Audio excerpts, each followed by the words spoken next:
Hello guys, today we are starting agriculture income.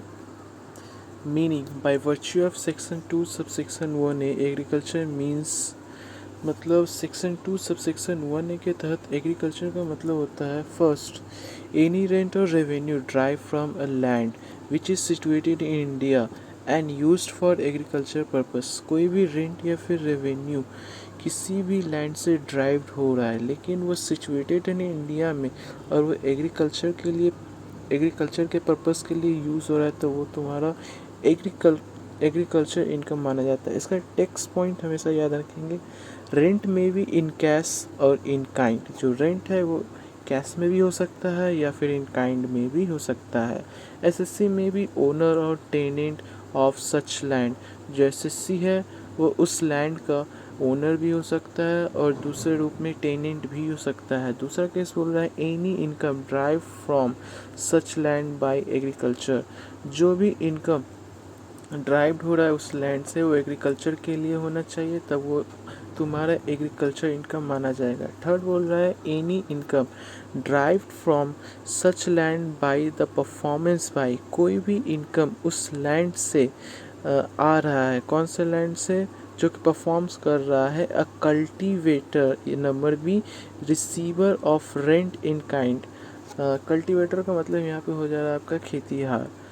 Receiver of rent in kind और बोल रहा है of any process ordinary employed by them to render the produce raised or received by him fit to be taken in market. मतलब उनके द्वारा उगाई गई या प्राप्त की गई उपज को बाजारों में ले जाने के लिए, उपयुक्त बनाने के लिए उनके द्वारा नियोजित किसी भी प्रक्रिया को हम लोग बोल देंगे यहाँ पे एग्रीकल्चर इनकम। नंबर 4 बोल रहा है एनी इनकम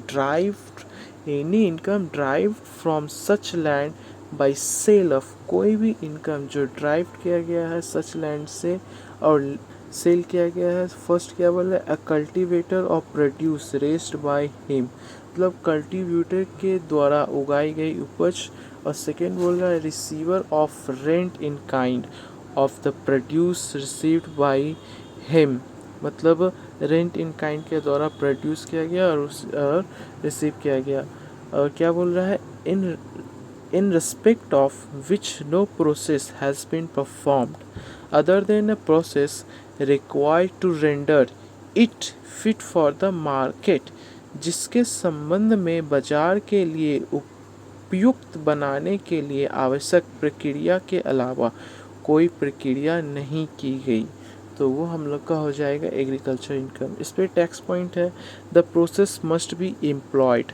जो प्रोसेस हुआ है वो एम्प्लॉयड से होके बनना चाहिए। ओनली कन्वर्ट, जो कन्वर्ट होगा द प्रोड्यूस और रेंट इन काइंड, वो भी मार्केटेबल फॉर्म में। If market process is performed, अगर मार्केट प्रोसेस परफॉर्म कर रहा है ऑन द प्रोड्यूस या फिर rent in kind, then which can be sold it in its raw from in market. जो हम लोग सोल्ड करेंगे वो मार्केट में रॉ में सोल्ड करेंगे।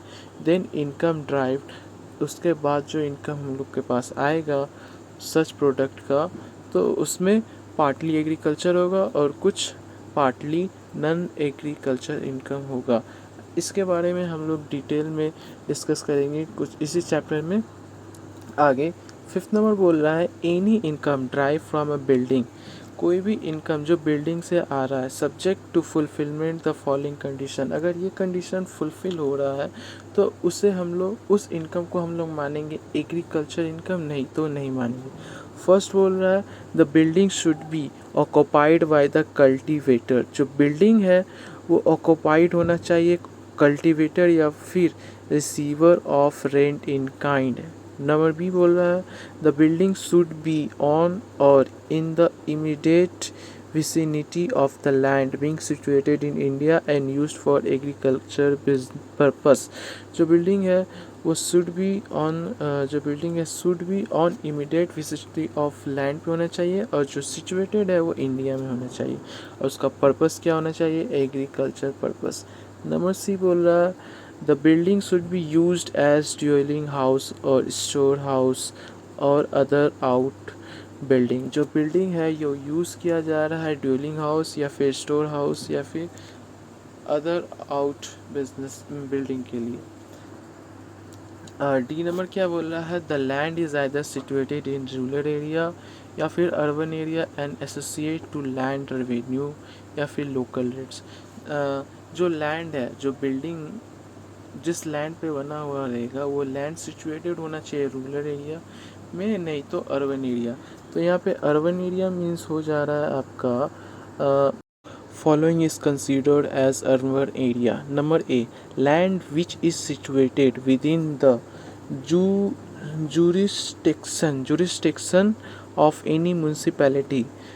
जो लैंड है जो सिचुएटेड है एनी म्यूनसिपैलिटी, जो कि है municipality, municipal corporation, notified area committee, town area committee, town committee और एनी अदर नेम, जो भी नाम से बुला लीजिए। उसके बाद आता है cantonment board having population of 10,000 और मोर। जहाँ का पॉपुलेशन 10,000 या फिर उससे ज़्यादा हो तो वो हम लोग का अर्बन एरिया कहलाता है। दूसरा बी बोल रहा है in any area within the distance measure, जो मेज़र हो जाएगा। फर्स्ट में बोल रहा है आपका population of the municipality or cantonment board, और दूसरा में बोल रहा है area within the ideal distance from the local limits of such municipality or cantonment board is treated as non rural area.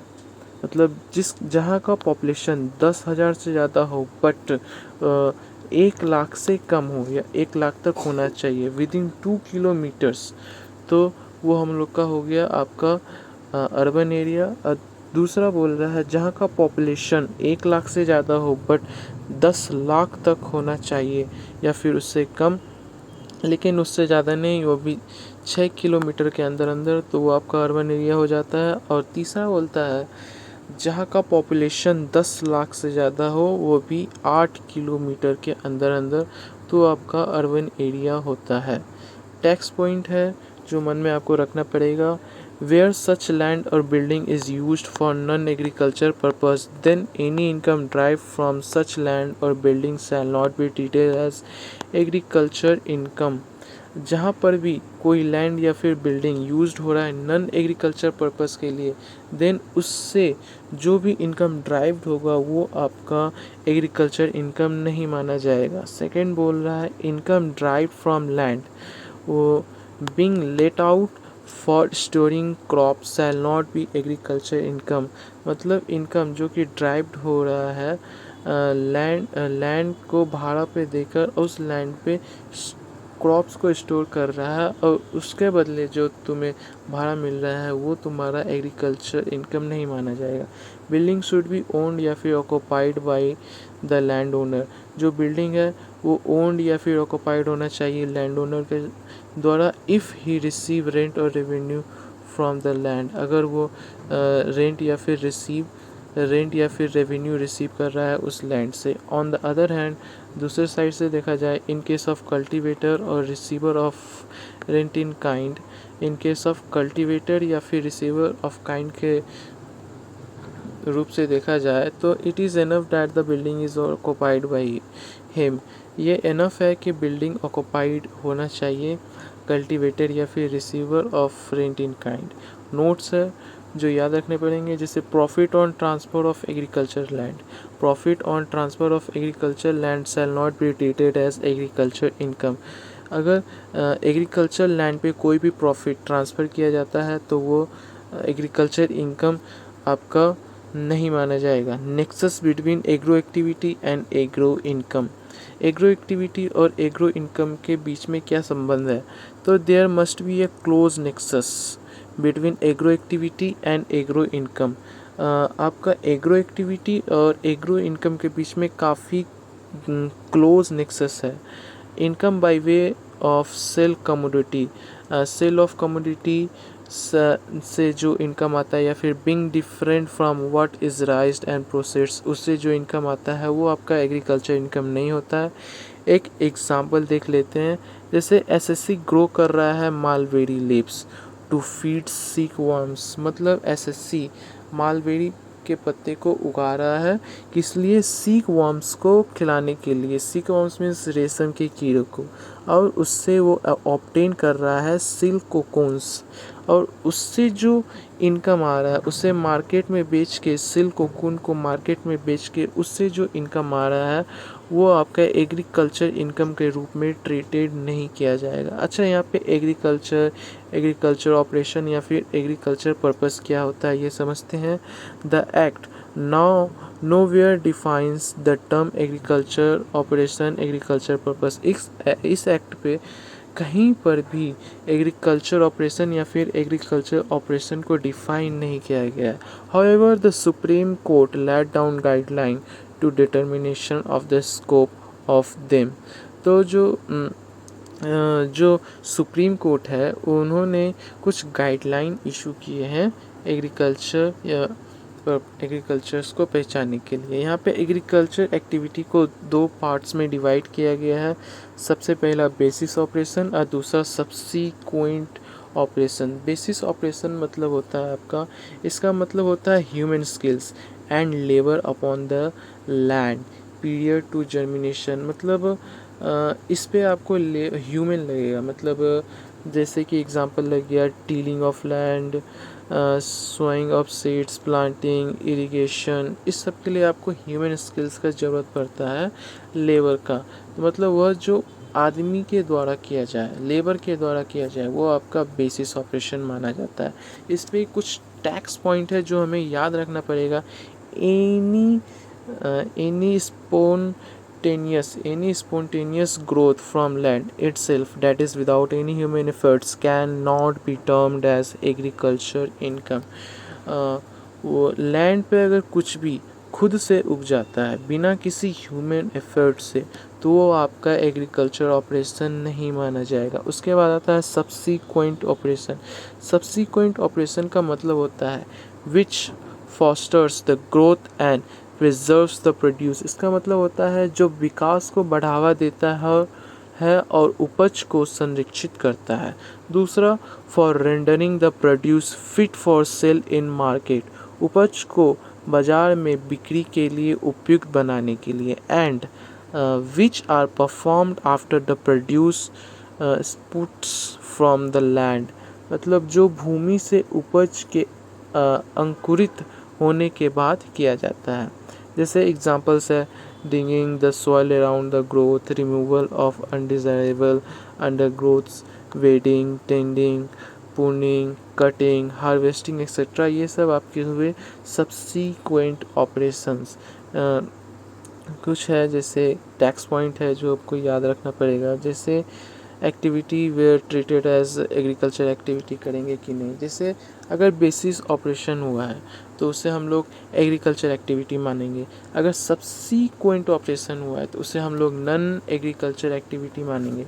अगर सब्सीक्वेंट ऑपरेशन होने के साथ साथ बेसिस ऑपरेशन हुआ है तो उसे हम एग्रीकल्चर एक्टिविटी मान लेंगे। उसके बाद आता है instance of agriculture income. Agriculture income को हम लोग एग्री इनकम यहाँ पे बोलेंगे। जैसे इनकम फ्रॉम ग्रोइंग ट्रेड और commerce product like jute, cotton etcetera is an agro income. अगर कॉमर्शियल प्रोडक्ट को ग्रो करके आपके पास इनकम आता है, जैसे कि जूट को उगा के, कॉटन को उगा के, उससे जो इनकम आता है वो आपका एग्रो इनकम कहलाता है। उसके बाद आता है income from growing flowers and creepers is an agro income. Flowers को उगा के या फिर क्रीपर्स को उगा के उससे जो आपको इनकम आता है वो आपका एक एग्रो इनकम हो गया। थर्ड पॉइंट बोलता है plant sold in pots are an agro income provided basis operation are performed. जो प्लांट पॉट्स में आप अगर प्लांट्स को सोल्ड कर रहे हैं तो वो आपका एग्रो इनकम हुआ। इसमें एक बात याद रखने वाली है, उसमें बेसिस ऑपरेशन होना चाहिए। फोर्थ बोल रहा है remuneration and interest to partner.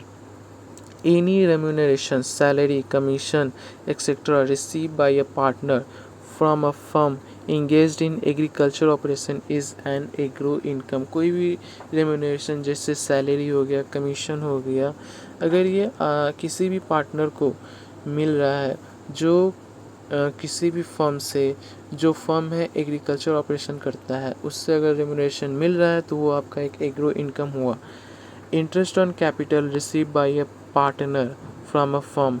Interest on capital receive हो रहा है एक पार्टनर को एक फर्म से, जो वो फर्म इंगेज्ड है एग्रीकल्चर ऑपरेशन पे, तो वो आपका एग्रीकल्चर इनकम हुआ। Fifth number point, income arise by sale of trees grown on denoted part of the forest after replanting and by carrying on subsequent operation is an agro income।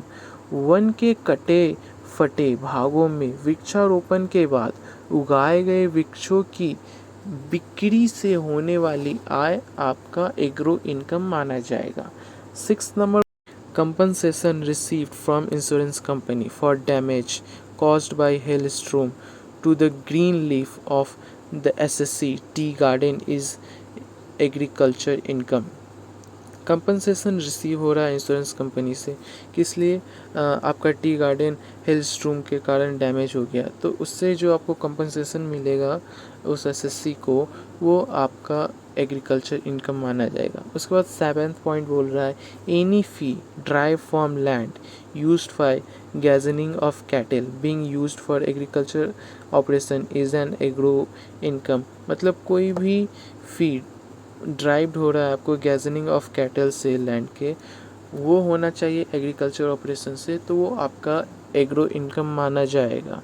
Any income drive from sapling or seeding grown in a nursery shall be deem to be agriculture income.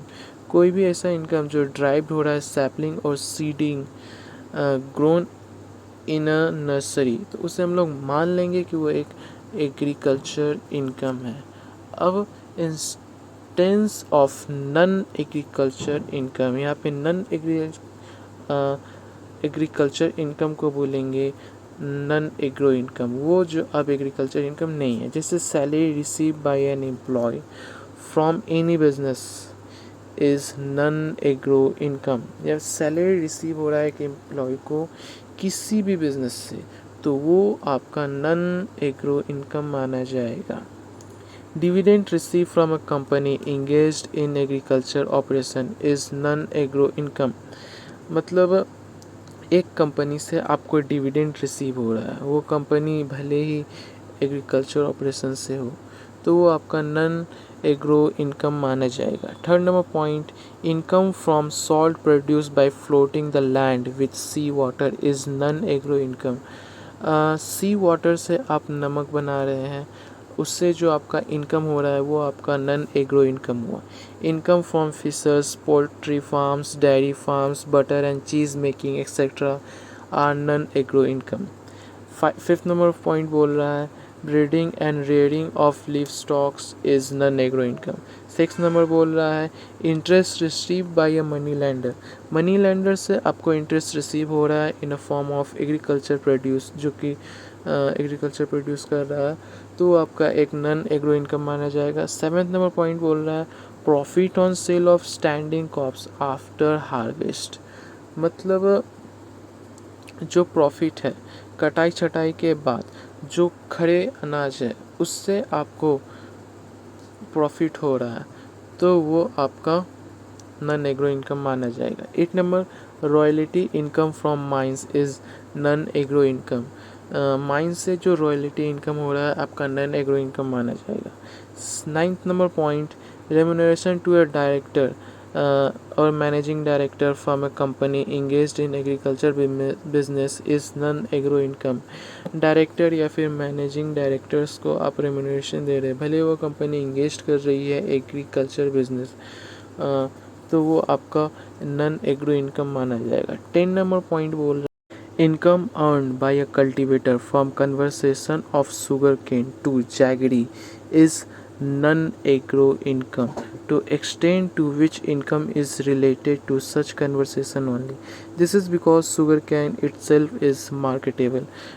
Cultivator जो कि conversate कर रहा है sugar cane को गुड़ में, उससे जो इनकम हो रहा है वो आपका नन एग्रो इनकम हुआ, क्योंकि शुगर कैन अपने आप में एक मार्केटेबल हुआ।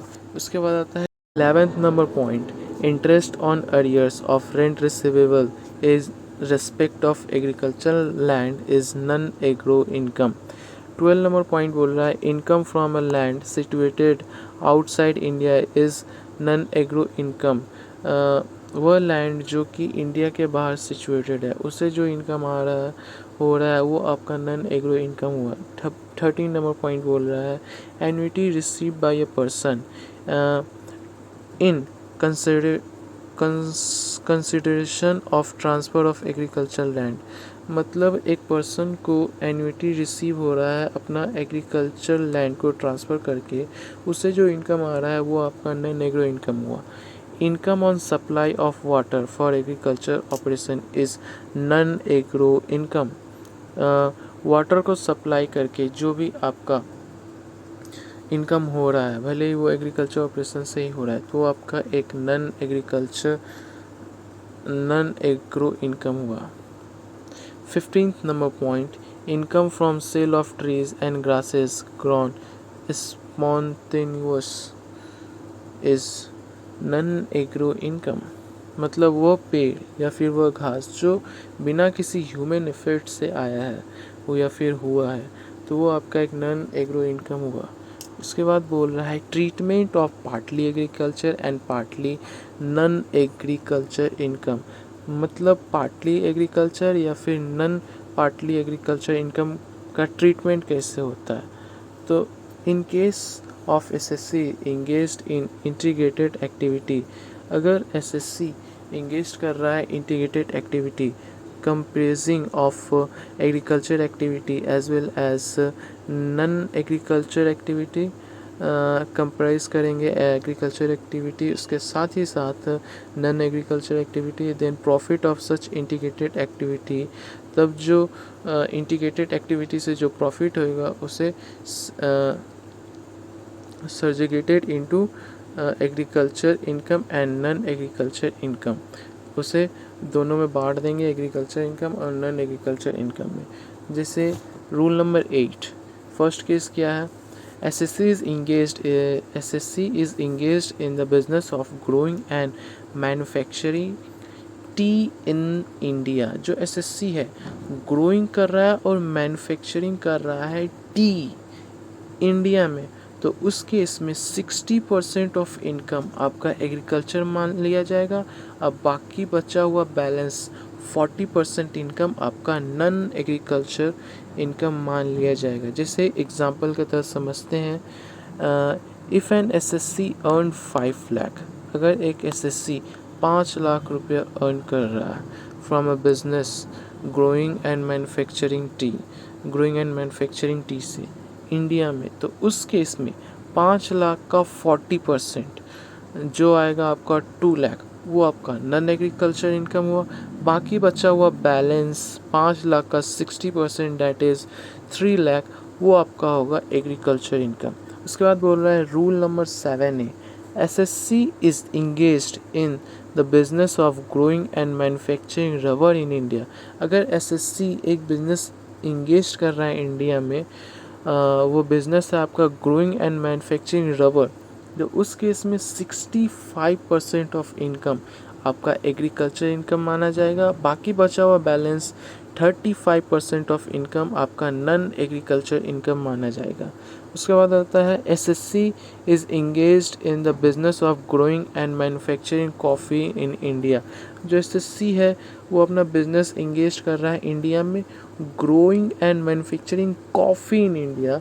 तो रूल नंबर 7B1 के तहत कॉफ़ी अगर ग्रोन और कर्ड किया जा रहा है सेलर के द्वारा, मतलब कॉफ़ी उगाया जा रहा है और ठीक ठाक किया जा रहा है सेलर के द्वारा इंडिया में, देन आपका 75% ऑफ इनकम एग्रीकल्चर इनकम माना जाएगा। बाकी बचा हुआ बैलेंस दैट मीन्स 25% आपका नॉन एग्रीकल्चर इनकम माना जाएगा। उसके बाद आता है रूल नंबर 7B1A के तहत coffee grown cured roasted and grounded by the seller in India. जो कॉफ़ी है आपका ग्रोन किया जा रहा है, कर्ड हो जा रहा है, रोस्टेड किया जा रहा है और ग्राउंडेड किया जा रहा है bye the seller in India with और without mixing any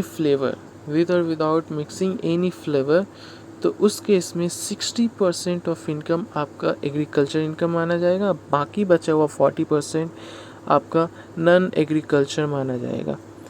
salary and interest receive bye A partner from A firm growing and manufacturing T, coffee और रबर। सैलरी या फिर इंटरेस्ट एक पार्टनर को फर्म के द्वारा मिल रहा है फॉर जो ग्रो या मैन्युफैक्चरिंग करता है टी, कॉफ़ी और रबर। तो उस केस में जो सच रेम्यूनरेशन और interest shall be treated as partly agriculture and partly non agriculture, as जैसे हम लोगों ने ऊपर में किया है वैसे ही। इन एनी अदर केस में क्या होगा, for computing agriculture income from a business having both agriculture as well as non agriculture income. तो फर्स्ट नंबर क्या बोल रहा है, assessee is required to prepare 2 profit and loss statement. जो SSC है उसको 2 तो प्रॉफिट एंड लॉस प्रिपेयर करना पड़ेगा स्टेटमेंट, फर्स्ट एग्रो बिजनेस और second another non agro business का। सेकेंड पॉइंट बोल रहा है agro expenses debited to agro profit. जो एग्रो एक्सपेंसेस होगा वो डेबिटेड कर दिया जाएगा एग्रो प्रॉफिट एंड लॉस के अकाउंट में। और दूसरा बोल रहा है नॉन एग्रो एक्सपेंसेस जो डेबिट कर देंगे नॉन एग्रो बिजनेस के प्रॉफिट एंड लॉस में। Note non appreciable expenditure related to composite business of agriculture and non agriculture is fully charge to non agriculture business. Note याद रखिएगा। Third number point बोल रहा है market value of any agriculture produce. Agriculture produce हो रहा है उसका जो मार्केट वैल्यू है किसी का भी विच इज़ यूटिलाइज, जिसका हम लोग यूटिलाइज करते हैं एज अ रॉ मटेरियल इस बिजनेस में, तो उसमें जो ट्रीटेड होगा income of agro business and उसका जो इनकम होगा वो एग्रो बिजनेस में होगा, जो एक्सपेंडिचर होगा वो नॉन एग्रो बिजनेस में होगा। इसी के तहत एक इलस्ट्रेशन है जो हम लोग सॉल्व करते हैं। तो जैसे एक्स लिमिटेड ग्रो करता है एक शुगर कैन और उसे मैन्युफैक्चर कर देता है शुगर में। डिटेल दिया हुआ है प्रीवियस ईयर 2021-22 का। जैसे cost of cultivation of sugar cane 5000 ton का कितना लगा है 10 लाख रुपए। शुगर कैन सोल्ड किया गया है मार्केट में 1000 टन 3 लाख रुपए में। Sugar cane used for sugar manufacturing 4000 ton, इसका वैल्यू निकालते हैं। अगर शुगर कैन मार्केट में सोल्ड किया गया है 1000 टन 3 लाख में, तो 4000 टन हो जाएगा 3 into 4, that means 12,000 ton. Cost of conversation आ गया आपका 5 lakh, sugar produce and sold in market आपका 25 लाख। तो बोल रहा है compute the income of X limited. तो इसका हम लोग पहले एक स्ट्रक्चर बनाएंगे जो पहला साइड होगा आपका पर्टिकुलर और दूसरे साइड में दो उठाएगा मैन्युफैक्चरिंग और एग्रीकल्चर। तो सबसे पहला क्या था आपका, सबसे पहले हम लोग रेवेन्यू लिखेंगे। तो रेवेन्यू क्या क्या हो रहा है, तो सबसे पहले हम लोगों ने सेल किया है। क्या सेल किया है, शुगर कैन सेल किया है ना 1000 टन। तो sale of agro product in market जो हम लोग का एग्रीकल्चर से रिलेटेड है 3 लाख एग्रीकल्चर में बैठा दिए। उसके बाद sale of manufactured product in market, जो मैन्युफैक्चर प्रोडक्ट मार्केट में हम लोगों ने बेचा है 25 लाख में, वो हम लोग का मैन्युफैक्चरिंग से रिलेटेड हो गया, इसलिए मैन्युफैक्चरिंग के बॉक्स में बैठा है। उसके बाद आता है नोशनल सेल, जो कि नोशनल सेल हम लोगों ने किया था ना, sugar cane use for sugar manufacture 4000, वही notional sale of agro product use in the process of manufacturing 4000 ton into 3 lakh per ton, that means 12 lakh. जो मैंने बोला था 12 लाख, तो 12 लाख एग्रीकल्चर। तो हम लोग मैन्युफैक्चरिंग और एग्रीकल्चर को जोड़ेंगे तो हम लोग का रेवेन्यू आ जाएगा मैन्युफैक्चरिंग में 25 लाख और एग्रीकल्चर में 15 लाख। अब हम लोग इससे लेस करेंगे एक्सपेंसेस इनकट। क्या क्या एक्सपेंसेस हुआ, तो सबसे पहला एक्सपेंसेस हुआ है कॉस्ट ऑफ कन्वर्सेशन 5 लाख जो मैन्युफैक्चरिंग से रिलेटेड है, बैठा दिए। उसके बाद आता है मार्केट वैल्यू, क्या था market value of sugar cane used 4 lakh ton into 3 lakh per ton, 12 lakh manufacturing से रिलेटेड। उसके बाद कॉस्ट ऑफ कल्टीवेशन कितना लगा है, कॉस्ट ऑफ कल्टीवेशन आपका लगा है 10 लाख। तो जो एग्रीकल्चर से रिलेटेड है बैठा दिए। अब एक्सपेंडिचर जोड़े, मैन्युफैक्चरिंग में 17 लाख, एग्रीकल्चर में 10 लाख। तो इनकम हो जाएगा ए माइनस बी, मतलब रेवेन्यू माइनस एक्सपेंडिचर। तो मैन्युफैक्चरिंग में 8 लाख, एग्रीकल्चर में 5 लाख। अब आता है impact of agriculture income on tax computation.